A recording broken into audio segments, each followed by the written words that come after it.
Today we're installing a Stunt Cage on a 2020 MT10. Let's get into it. The crash bars. Man, it's going to be a lot of fun. I can feel it. I'm going to go ahead and start with the passenger pegs first. Just because I feel like it'll be the easiest. I think first things first. We remove these guys. Let's see what we got here. The audio is terrible because it's really windy out there. Working in the parking lot is no fun. If you know, you know.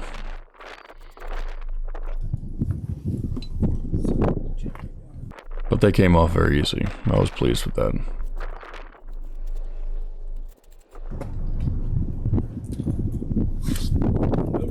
These actually do have a little bit of blue lock. Oh, you know what? I just realized that these are not the same color as the wheels out here in the daylight.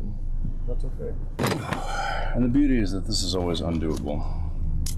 If we don't like them, there's absolutely nothing wrong with wanting to take them out and swap them back.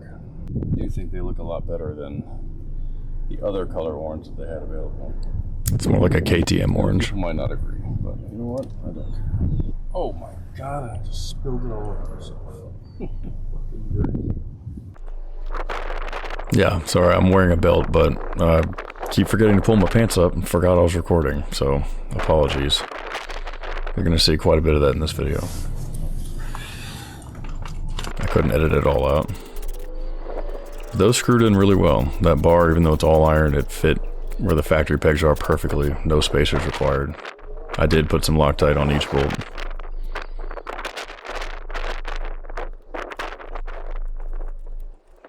And then those are like CNC aluminum. They are very stout. A little bit of Loctite. And then those are, I think they're 3D printed caps that go on the end. And then there's a little threaded piece to hold it in, which torques in nice and tight. It ain't going anywhere. This is the easiest part of the install, for sure.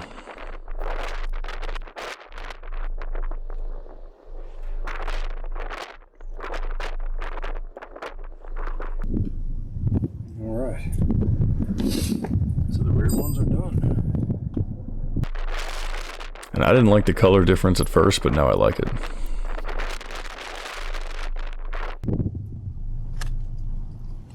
You're supposed to do one side at a time. So we took the passenger side engine bolt out. If you take them both out at the same time, your engine could fall out. The way the engine's hung in that frame, it's like a C.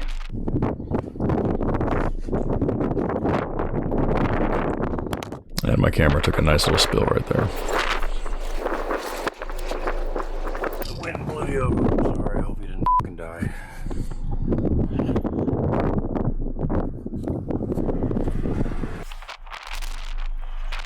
And that's my other bike tarped up there. We don't talk about that bike anymore. I'm in love with the MT10.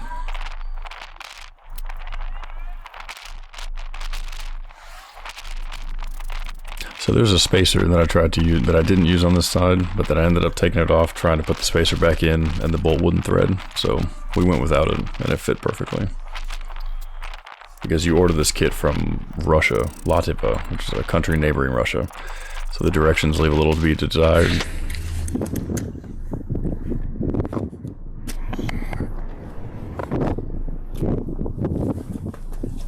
But the pictures do a good job. So if you're somewhat mechanically inclined, you'll figure it out. Now we're moving on to the other side, since the other bolt is in. I do believe this spacer is designed to go right there. Oh, lovely. Look at that. I can't describe the satisfaction of the way that spacer fits so perfectly into that frame.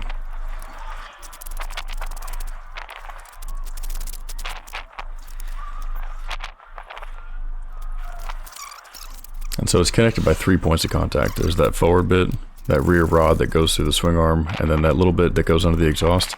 It's actually not touching anything. It's just connecting the two bottom pieces together, which gives it a lot of rigidity. But you'll see that top piece kind of creates a bit of a fulcrum. So if you went down, this cage would give you a lot of protection, which is the only reason why I'm installing it. It's because I really love this bike, and I want to protect my investment. Because if you slide this bike, you just shave off half the engine, and it's a lot of repairs. I'd rather just replace those little 3D printed plugs and keep it pushing.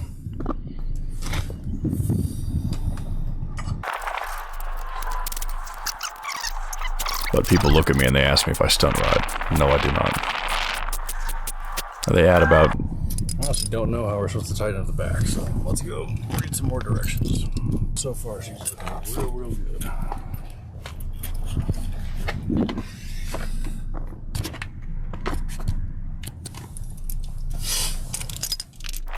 They add about 20 pounds of weight, which is not so bad.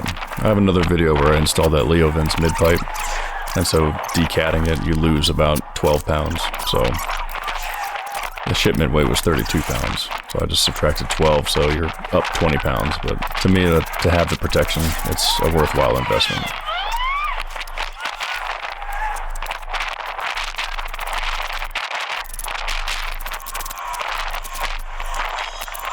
And I'm OCD, trying to get the threads matched on both sides was tough. I'm ready to go inside. I feel broke.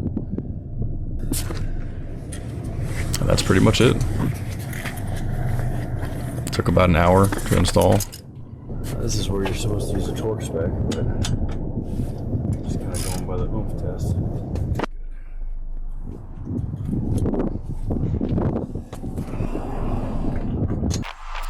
See all those engine stuff, all that gets shaved off if you were to high side it or slide it. That, friendo, I think it's done easy. These are all the parts that came out, parts that are left over. We're gonna clean up a little bit, and then we're gonna finish putting the caps on.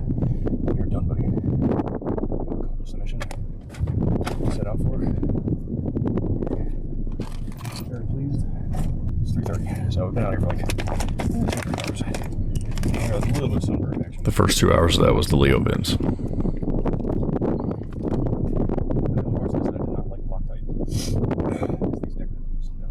Yeah, Mem would have made to bring a microphone.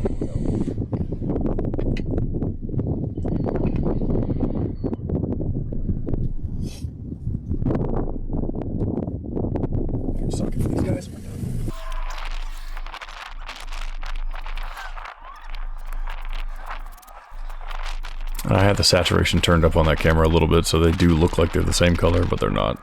The bars are slightly brighter, and the wheels are slightly darker, but like I said, it doesn't bother me anymore. CrazyIron has a great selection of colors, and that's a very good powder coat job.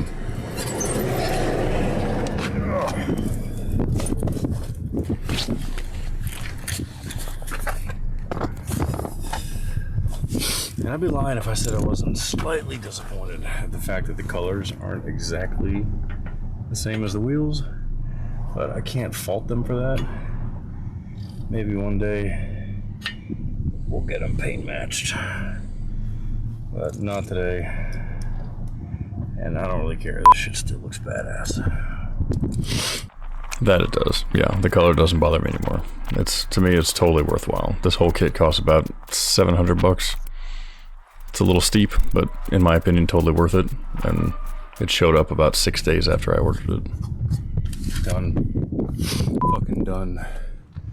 Oh, I hate that this camera took a spill today. Dirt all over the side of you. Yeah, she's alright. She's over there. Fucking done. Oh, there you can see the color difference. Oh, it's all done. The other color orange they offer is like a KTM orange. This is more like a caution construction orange, which I like, you know. Okay, so I'm gonna clean up a little bit. We're going to the fucking side. The more seen you are, the more safe you are.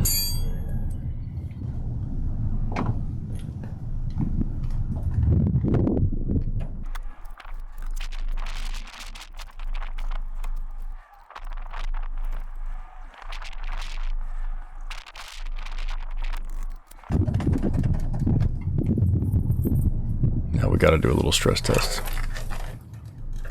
Now, this is a good leg test. See, if your leg is down and you get T-boned, you might lose your leg. But if your leg is up and you get T-boned, all that energy would get transferred into the bike, which is awesome. Passenger pegs aren't going anywhere. They are hip busters now, so be careful. They don't fold away.